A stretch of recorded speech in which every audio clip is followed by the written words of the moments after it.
പ്രധാനമന്ത്രിയുമായി കൂടിക്കാഴ്ചയ്ക്കും വിരുന്നിലും പങ്കെടുക്കാൻ നഗരസഭാ പ്രതിപക്ഷ നേതാവ് ടി.എസ്. സജീവനെ ക്ഷണം.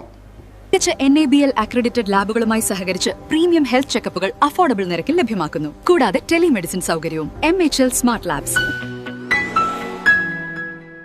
തദ്ദേശ തെരഞ്ഞെടുപ്പിൽ വിജയിച്ചവരിൽ നിന്ന് തെരഞ്ഞെടുത്ത ജനപ്രതിനിധികളിൽ ഒരാളായാണ് ടി.എസ്. സജീവനെ തെരഞ്ഞെടുത്തത്.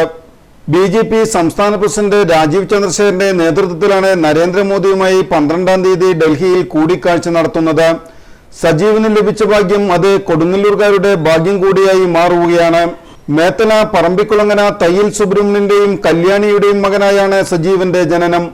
14-ാം വയസ്സിൽ രാഷ്ട്രീയ സ്വയംസേവക സംഘത്തിലൂടെയാണ് പൊതുപ്രവർത്തന രംഗത്തേക്ക് വരുന്നത്. 1990-95 കാലഘട്ടത്തിൽ BJP മേത്തല മണ്ഡലം വൈസ് പ്രസിഡന്റ്, ജനറൽ സെക്രട്ടറി, രാഷ്ട്രീയ സ്വയംസേവാ സംഘ് മണ്ഡൽ കാര്യവാഹ്, പറമ്പിക്കുളങ്ങര മാനവ സേവാ കേന്ദ്രം മുൻ പ്രസിഡന്റ് എന്നീ ചുമതലകൾ വഹിച്ചു. കൊടുങ്ങല്ലൂർ നഗരസഭ പ്രതിപക്ഷ നേതാവ്, SNDP വയലമ്പം ശാഖാ പ്രസിഡന്റ്, മേത്തല ശ്രീനാരായണ സമാജം വൈസ് പ്രസിഡന്റ്, അഞ്ചപ്പാലം ഹിന്ദു മരണാനന്തര സഹായ സംഘം ഡയറക്ടർ ബോർഡ് അംഗം എന്നീ ചുമതലകൾ നിലവിൽ വഹിച്ചു വരുന്നു.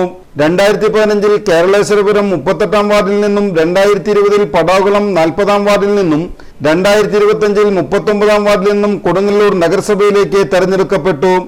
ഭാര്യ സജിത, മക്കൾ അരുൺജിത്ത്, അനുപമ, മരുമക്കൾ നിഖിൽ, ദിയ.